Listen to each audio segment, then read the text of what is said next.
Olá pessoal, nós vamos trabalhar o capítulo 2, né? Nesse capítulo 2 é Brasil, território, fronteiras e cidadania. Então, em algumas turmas do sétimo ano, nós já vimos a página 30, né? Vamos passar rapidamente nas questões desse capítulo. Lá na página 42, para quem tem um livro, quem não tem um livro, tenta ver se consegue pegar na escola. Então, aqui você em ação, pratique. Qual é a posição do Brasil em relação aos demais países em termos de área? Quais vantagens essa situação pode trazer ao país, né? É correto afirmar que o Brasil está totalmente localizado no hemisfério norte? Apresente um quadro resumo das eleições e mandatos dos eleitos no Brasil. Quando será a próxima eleição em cada um? Explique como está organizada a divisão dos poderes no Brasil, né? Aqui nós temos textos aqui para trabalhar a questão.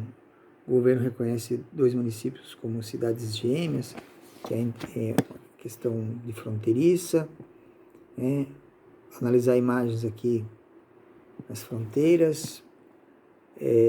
O governo reduz o horário de verão, né? Um assunto interessante. E aqui em cima nós temos, eu acho que esse assunto acho que é importante colocar, que são os fusos horários, né? Então, acho que é 1, 2, 3 e 4. E essa aqui é a questão, me parece que é...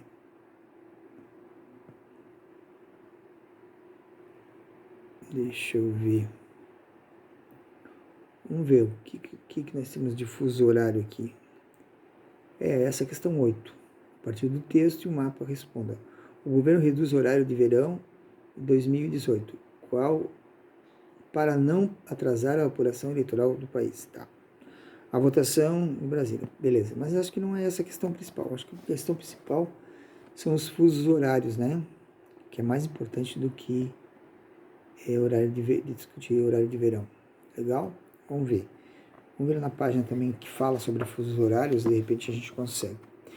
Então, nós trabalhamos aqui essa página 30, referente à questão de que os cidadãos constroem o país, beleza? Na página 31, nós estamos aqui com a questão do tamanho do território brasileiro e sua localização, né? Então, nós podemos ver ali em números, né, o tamanho do Brasil, né? O Brasil está entre os 5 maiores países de território no mundo, né? Então, aqui nós temos outra questão que é o tamanho, a localização aqui e o tamanho, né? Os países que estão em torno do Brasil, mas aqui de norte a sul, de leste a oeste, que é a distância leste-oeste, distância longitudinal, essa figura 2 aqui, da página 31, e de norte a sul, ou de sul a norte, nós temos a distância latitudinal, né? Legal? Muito bem. Vamos para a página seguinte, 32. Aqui nós temos limites e fronteiras, né? Então, ali está mostrando um mapa, mapa 5, no caso, né? Os países que fazem fronteira com o Brasil. E ali em cima nós temos uma figura dos Estados Unidos, né? O muro entre Estados Unidos e o México. Lá em cima nós temos a Itaipu, né? Itaipu é interessante. Itaipu já é aqui na América Latina, né? Faz parte do Brasil com o Paraguai. A imagem de satélite de 2016 mostra ao longo de Itaipu, que foi formado artificialmente após a construção da usina hidrelétrica. Uma figura de 2016. O lado direito aqui, né, é o Brasil e o lado esquerdo é Paraguai. Legal? Vamos aqui os países que fazem fronteira com o Brasil, né? Aqui embaixo nós temos na verdade é o sul, né? A gente fala embaixo, mas é o sul. Temos o Uruguai, depois a Argentina, né? Que tem um território grande, mas tem uma pequena fronteira. O Paraguai tem mais fronteira, a Bolívia também, o Peru também, né? O Chile e o Equador não tem fronteira, a Colômbia tem, a Venezuela tem, a Guiana, Suriname e Guiana Francesa, né? Então são esses países, 1, 2, 3, 4, 5, 6, 7, 8, 9, 10 países dos 12 países, né? Legal? Aqui tem a distância também de quilometragem, tanto da questão das fronteiras por terra e também no oceano. Nós vimos o território de mar, né? O Brasil tem, né? Aqui tem a distância em quilometragem, legal?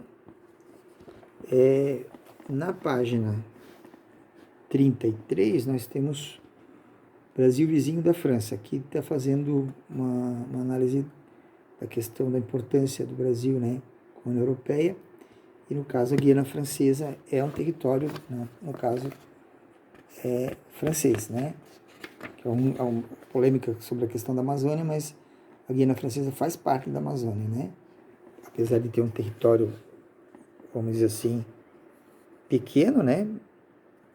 Observando com o Brasil, né? Que é gigantesco, mas faz parte.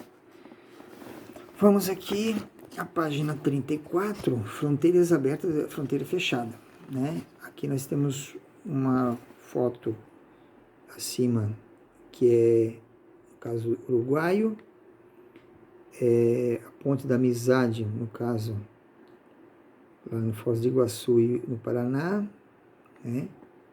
A cidade del Este, do Paraguai. O que é fronteira aberta e fronteira fechada? Com o coronavírus está tudo fechado, né? Como eu coloquei, uma das questões importantes aqui é o fuso horário. Então, o fuso horário mundial, né?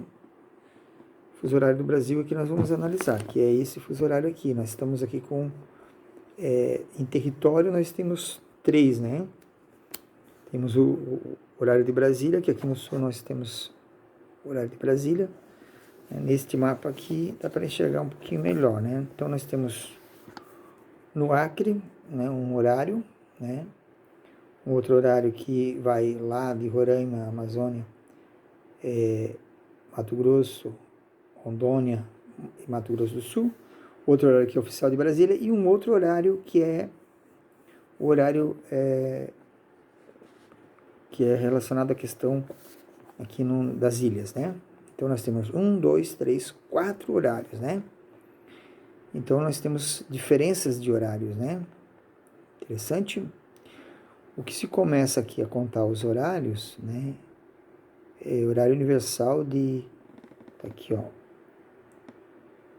Tá meio ruim de ler.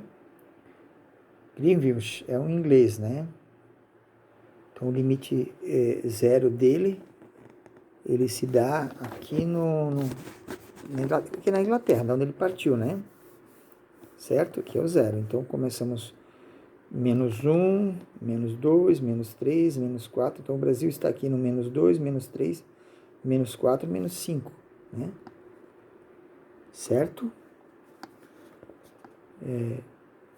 Esses fusos horários diferentes do Brasil são relacionados à questão do tamanho do nosso território, né?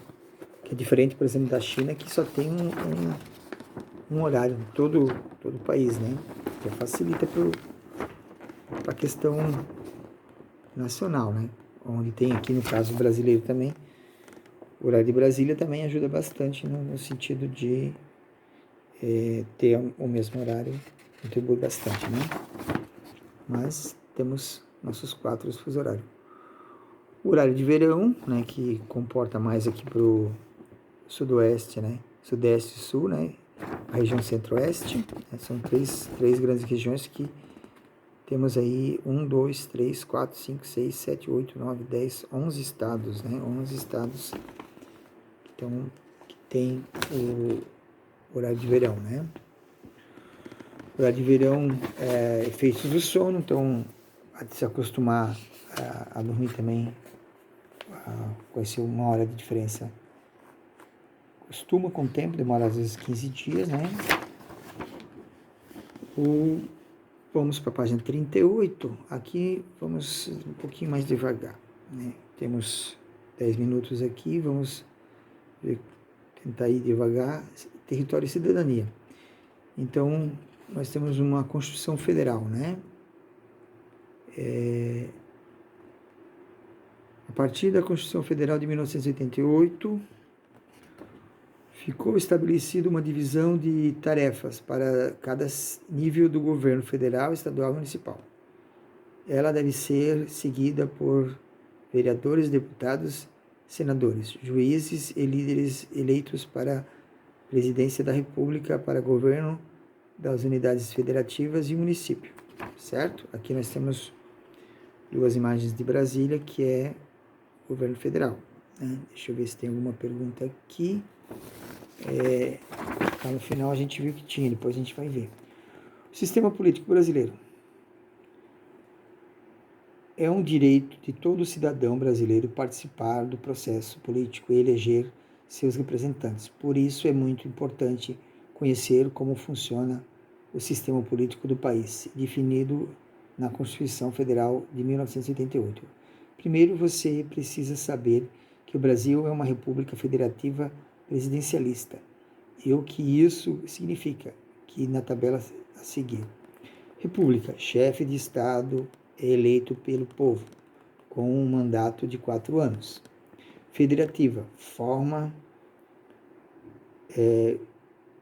formado por 24 unidades federativas, os 26 estados, mais o Distrito Federal, onde fica a capital do país, que possuem autonomia política, poder de se organizar e de estabelecer leis próprias. A União e o conjunto de unidades federativas dos estados e municípios. Presidencialista, a função do chefe de governo que administra o país e chefe de Estado que representa o país do exterior são exercidas pela mesma pessoa, o presidente. No Brasil, o poder do Estado é dividido em 3: executivo, legislativo e judiciário.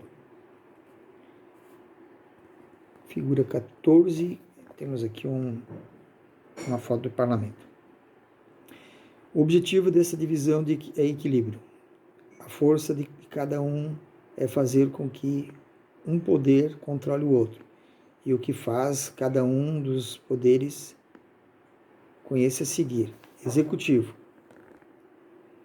administra a vida pública e executa as decisões dos poderes legislativo e judiciário. É exercido por prefeitos nos municípios, governadores nas unidades federativas e pelo presidente da União. Legislativo cria leis e julga as propostas da presidência. O executivo por vereadores nos municípios, deputados estaduais nas unidades federativas e por deputados federais e senadores na União. Judiciário fiscaliza o cumprimento das leis. É exercido por juízes. Legal? Então aqui nós temos a divisão dos 3 poderes. Como nós temos um presidencialismo, nós podemos colocar também que o poder ele é vertical, né?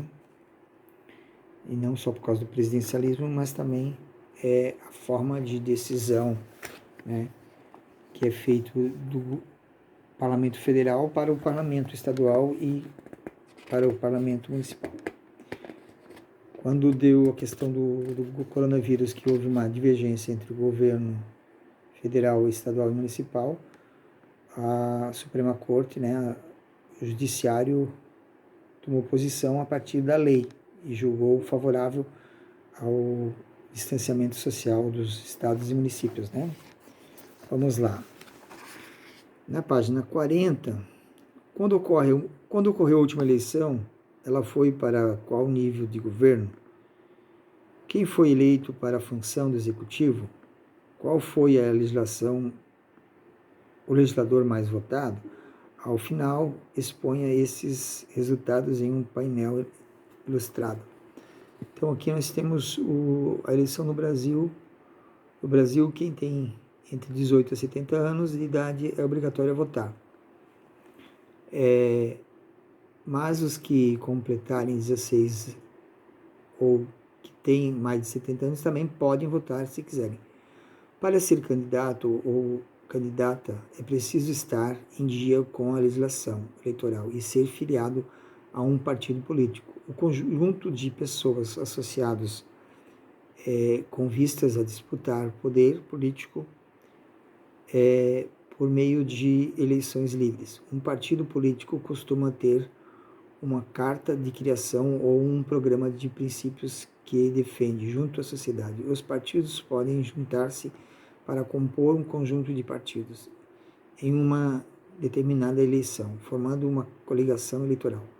No Brasil, as eleições para presidentes, senadores e deputados federais coincidem com as de governadores e deputados estaduais. A Constituição Federal não restringe cidadãos brasileiros que queiram se tornar candidatos, desde que estes não tenham cometido infrações que suspendam seus direitos políticos. Veja os períodos de eleições. Presidência da República a cada 4